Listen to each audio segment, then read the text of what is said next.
भगवत गीता अध्याय 1 के 7 और 8 श्लोक की हिंदी में व्याख्या। नमस्कार दोस्तों, भगवत गीता अध्याय के 1 के 7 और 8वें श्लोक की व्याख्या इस प्रकार है। श्लोक है, अस्माकं तु विशिष्टा एतानि बोध दिविजोतम नायकामं सन्न्यास्य संख्यार्थ तानवर विमिते। हमारे पक्ष में जो मुख्य योद्धा है उनके नाम को सुनो। हे ब्राह्मणों में श्रेष्ठ मेरे सेना के नायकों के नाम को जानो, जिन्हें मैं तुम्हें बताता हूँ। इस श्लोक में दुर्योधन अपने गुरु द्रोणाचार्य से कुरुक्षेत्र के महायुद्ध की शुरुआत में बात करता है। वह अपनी सेना के प्रमुख योद्धाओं की और ध्यान आकर्षित करता है, जो उनकी महत्ता और शक्ति को दर्शाता है।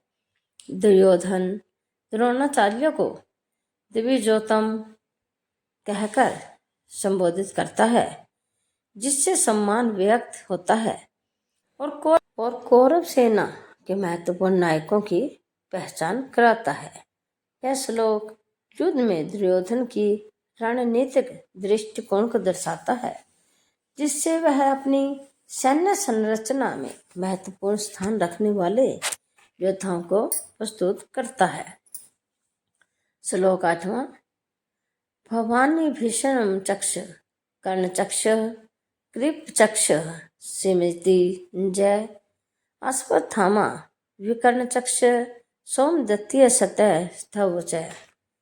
आप भीषण कर्ण युद्ध में विजयी कृपाचार्य अश्वत्थामा विकर्ण और सोमदत्ता के पुत्र।